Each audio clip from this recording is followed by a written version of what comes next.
setelah jadi mualaf, sekalipun belum sebulan, saya sudah diberikan iming-iming. Ada salah satu sahabat saya, seorang yang kaya raya, 10 miliar.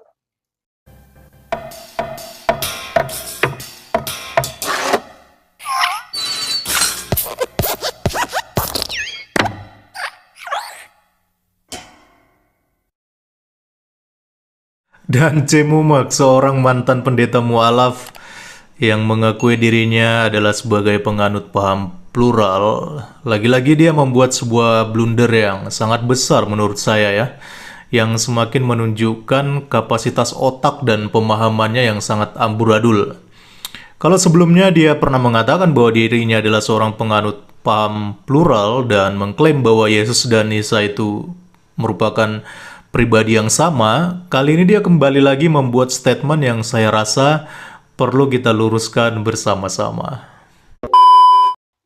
Saya juga setelah jadi mualaf, sekalipun belum sebulan, saya sudah diberikan iming-iming. Ada salah satu sahabat saya, seorang yang kaya raya, dia langsung tanya saya, nomor rekening Bapak nomor berapa? Kenapa? Asal kembali Kristen. Ini kebetulan saya bawa ini 10 juta. Sekarang saya transferkan. Tolong masuk Kristen kembali. Ya, seperti itu. Ada dalam Bible ya, karena saya masih belum sebulan ya. Saya masih cerdas untuk menghafal Bible itu. Disebutkan di sana, apa gunanya kita memiliki seenturi dunia ini, lalu jiwa kita binasa. Nah, itu perkataan Bible. Kita memiliki uang banyak, tetapi jiwa kita binasa. Kenapa saya katakan jiwa kita binasa? Karena Allah SWT telah tentukan saya harus di Muslim, lalu saya kembali. Wah, ini kedurhakaannya itu nyata. Lebih baik saya mengkhianati manusia, atau saya dikhianati orang, daripada saya mengkhianati panggilan Allah SWT. 10 juta itu tetap sebagai Muslim. ya, 10 juta itu menurut saya terlalu sedikit. Kalau misalnya Tuan Guru ditawari 100 juta gitu, mau kembali ke Kristen? Tidak mau. Karena 100 juta itu tidak sebanding dengan keselamatan yang Allah SWT berikan atau janjikan kepada kita. Kalau 10 miliar Tuan Guru, masih ada sebanding kira-kira? 10 miliar. Berarti saya telah mengkhianati panggilan. Ya. Kita mendapatkan 10 miliar, lalu kita sakit setiap hari, ataupun jiwa kita putus. Apa gunanya 10 miliar itu? Sebaiknya susah, menderita seperti sekarang ini, tetapi sehat. Ya. Sampai sekarang saya sehat. Terus terang Pak Ustadz, saya tidak pernah sakit. Ditawari uang 10 juta oleh sahabatnya sendiri untuk kembali masuk ke agama Kristen, tetapi ditolak oleh Dan Cemumek. Ya, bicara mengenai benar atau tidaknya Dan Cemumek ditawari oleh sahabatnya 10 juta untuk kembali masuk Kristen, itu hanya Tuhan yang tahu ya. Karena selagi tidak ada bukti dan hanya sebatas pengakuan pribadi, maka hal ini juga tidak salah jika kita mengatakan hanya sebatas hoax ya. Karena begini teman-teman, setiap informasi yang valid itu hanya dikatakan valid jika disertai bukti ya, apalagi ada saksi dan sebagainya. Lagi pula siapa sih orang yang mau repot-repot membayar uang 10 juta? Ya meskipun uangnya tidak begitu besar sih sebenarnya angkanya ya, kalau kita bandingkan dengan Stephen Indra Wibowo yang ngaku-ngaku ditawari sampai bermiliar-miliaran. Tapi itu sudah jelas lah ya dongengnya ya. Karena setelah diselidiki juga si Stephen Indra Wibowo kan nggak jelas biodatanya, administrasinya dan sebagainya, kalau memang benar dia adalah seorang mantan pater di gereja Katolik ya teman-teman. Nah, memang angkanya sih cuma 10 juta kalau si Dan Cemumek ini ya. Uangnya nggak begitu besar ya. Tapi ya saya pikir 10 juta juga mubazir lah kalau diberikan ke Dan Cemomek ya. Hanya gara-gara supaya ia kembali masuk Kristen. Apa faedahnya teman-teman? Wong Dan Cemomeknya aja kualitas pemahamannya amburadul begitu. Bahkan bisa menjurus ke arah sesat juga sih. Karena dia bilang dia adalah seorang penganut paham plural dan mengatakan bahwa Isa dan Yesus itu sama. Nah ini kan udah ngaco ya teman-teman. Iya, saya plural Pak. Iya, baik. Yang paling utama adalah kebaikan. Iya, saya plural Pak.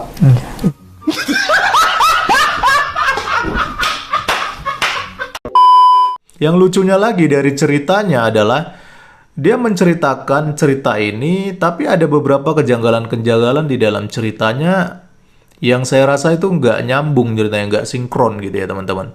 Karena dia bilang sahabatnya bertanya secara langsung dan membawa uang katanya 10 juta yang akan diberikan kalau ia kembali menjadi Kristen. Tapi cara memberikan uangnya akan ditransfer katanya. Loh, kan uangnya udah dibawa. Kalau memang Dan Cemomek mau, kenapa harus ditransfer lagi? Kan uangnya bisa langsung dikasih. Begitu ya. Tapi ya kita maklumi aja lah teman-teman. Mungkin Dan Cemomek kurang mahir mengarang ceritanya. Ya harusnya dia bilang kalau sahabatnya ini bertanya langsungnya itu bukan langsung menghadap ke dia, tapi lewat telepon gitu kan. Makanya uangnya itu harusnya juga dibilang harusnya di ATM. Jangan dibilang bawa uang 10 juta, jangan. Karena nggak sinkron ceritanya. Tapi kalau dia bilang temennya telepon dia, tawarin dia masuk Kristen, lalu temennya tawarin uang 10 juta, uangnya ada di ATM, nanti akan ditransfer. Nah itu masuk akal dan nyambung gitu ya. Tapi kalau dibilang temennya bertanya langsung, terus bawa uang 10 juta, tapi nanti ditransfer kalau dia masuk kembali ke Kristen lah, ngapain lagi ditransfer, kan udah dibawa uangnya. Jadi sudah agak lain ya ceritanya ya teman-teman, agak miring-miring dikit lah ya. Ya kedepannya tolong diperbaiki lagi lah ya kalau mau mengarang cerita, mengarang narasi supaya publik yang menonton juga paham gitu ya, nggak amburadul ceritanya, supaya jelas. Kan Bapak sudah S2, sudah MTH. Jangan mau kalah lah dengan kebanyakan anak SD yang mereka sudah mahir loh kalau mau menyampaikan cerita. Lalu dipancing lagi sama si Ipung Atria ini. Jadi kalau tadi dibilang 10 juta itu merupakan angka yang kecil, bagaimana kalau yang nawarin itu 100 juta? Tapi tetap Pak Dance bilang dia tidak mau karena dia mengatakan hal itu tidak sebanding dengan keselamatan yang diberikan dan dijanjikan kepada kita katanya. Bahasanya Pak Dance begini ya, kalau kita perhatikan sepertinya masih belum bisa move on ya dari istilah-istilah ajaran Kristen ya. Dia mengklaim bahwa dirinya sudah diberikan dan dijanjikan keselamatan oleh Allah SWT ya, makanya dia nggak mau kembali masuk Kristen walaupun ditawarin uang 100 juta. Padahal ya teman-teman, istilah janji keselamatan itu cuma ada ditulis secara spesifik di dalam Bible, bukan di kitab suci manapun ya. Jadi istilah keselamatan itu spesifiknya cuma ada di dalam Bible. Itu tercatat di dalam Kisah Para Rasul pasal 4 ayat 12 ya. Dan keselamatan tidak ada di dalam siapapun juga selain di dalam Dia. Sebab di bawah kolong langit ini tidak ada nama lain yang diberikan kepada manusia yang olehnya kita dapat diselamatkan. Nah, kata Dia ini kalau kita lihat dari ayat-ayat sebelumnya, yaitu ayat 11, ini merujuk kepada Tuhan Yesus. Jadi, tidak ada nama lain di dalam siapapun juga. Keselamatan itu hanya ada di dalam nama Tuhan kita Yesus Kristus. Jadi sekali lagi jelas ya teman-teman, kalau kata Dia di sini itu merujuk kepada Tuhan Yesus Kristus, bukan merujuk kepada Allah SWT ya.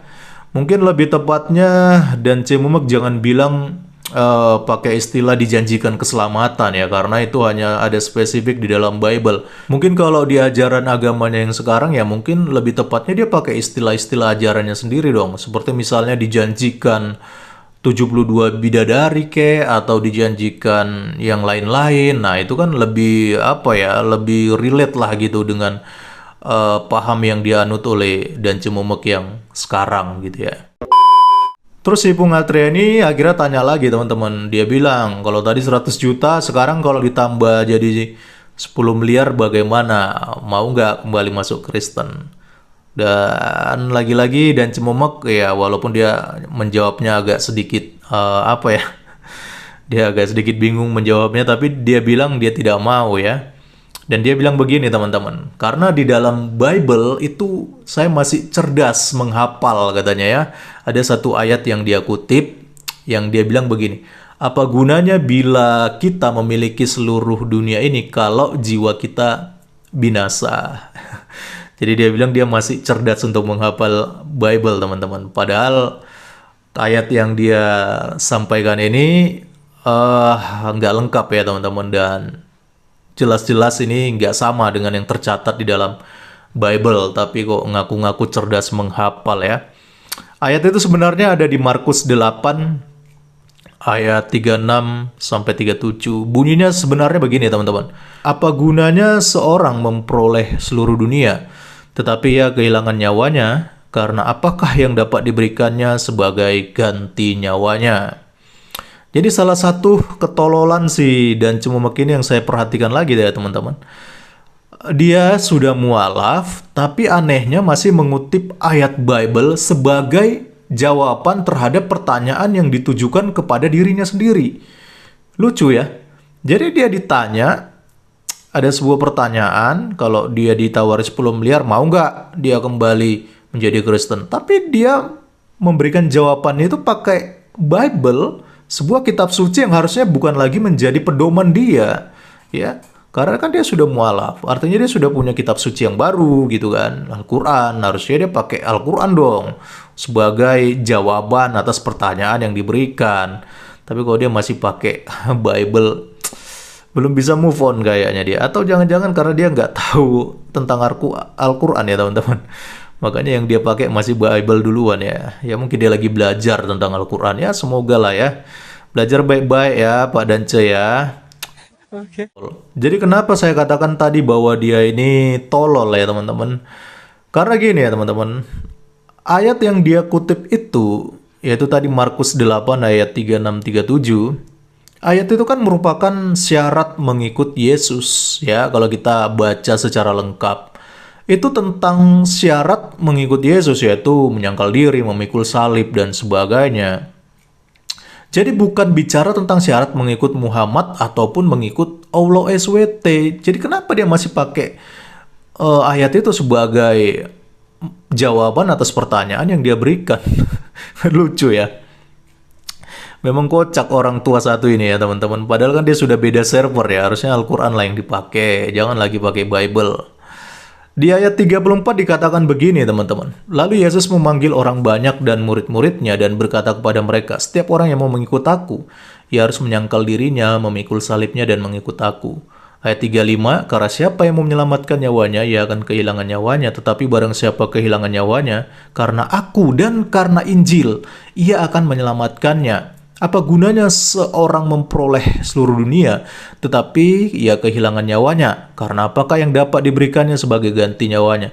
Sebab barang siapa malu karena aku dan karena perkataanku di tengah-tengah angkatan yang tidak setia dan berdosa ini, anak manusia pun akan malu karena orang itu apabila ia datang kelak dalam kemuliaan Bapanya diiringi malaikat-malaikat kudus. Jadi teman-teman, ayat ini sangat jelas, yaitu bicara tentang orang yang mengikut Yesus, menyangkal diri, pikul salib, dan memberitakan Injil. Bukan mengikut Allah SWT ataupun mengikut Muhammad dan memberitakan Quran. Ya, jadi mengikut Yesus dan memberitakan Injil. Ya, catat itu Pak Dance ya. Jadi jangan disamaratakan ya. Jadi ada perbedaan antara mengikut Yesus dan memberitakan Injil dengan mengikut Allah SWT dan memberitakan Quran. Ini jelas dua hal yang sangat berbeda. Kecuali kalau kamu masih Kristen, it's okay kamu pakai ayat ini. Tapi kan sekarang kamu sudah mualaf, kenapa kamu masih pakai kutip lagi ayat ini? Nggak ngerti lagi kalau lihat si Dan Cemumek inilah ya. Jadi ya begitulah ya teman-teman ya, kalau kita melihat Pak Dan Cemumek ini ya.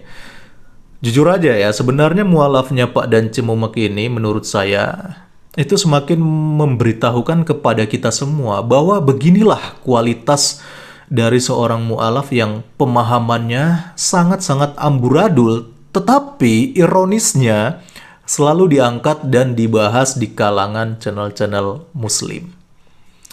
Saya yakin sebenarnya channel-channel muslim ini, mereka ini pun menyadari bahwa Dan Cemumek ini konsep berpikirnya ya, pemahamannya tentang agama itu sebenarnya amburadul dari ketika pertama kali Dan Cemumek mengatakan bahwa dia adalah seorang plural, dan itu Ipung Atria langsung yang mewawancarai. Plural itu kan sudah bertentangan dengan ajaran Islam ya, dengan fatwa MUI juga ya. Tapi kok bisa-bisanya gitu ya, selalu diangkat-angkat oleh kalangan channel-channel muslim ini. Ya tapi mungkin mereka melihat dari sisi lainnya ya teman-teman. Mungkin bagi mereka ya nggak apa-apalah pemahamannya amburadul. Yang penting dia mantan pendeta, dan yang penting akhirnya bisa memberikan framing di dalam channel-channel YouTube ini. Ya bagi yang tidak berpikir, yang akal pikirannya nggak sehat, ya mungkin ya bisa terima-terima aja dengan framing seperti ini. Tapi bagi orang yang kritis, waras, saya pikir tidak ada seorang pun yang akan menerima apa yang disampaikan oleh Pak Dan Cemumek ini. Oke lah, mungkin itu aja yang bisa saya berikan reaction di video kali ini. Salam kritis, Tuhan Yesus memberkati. Shalom.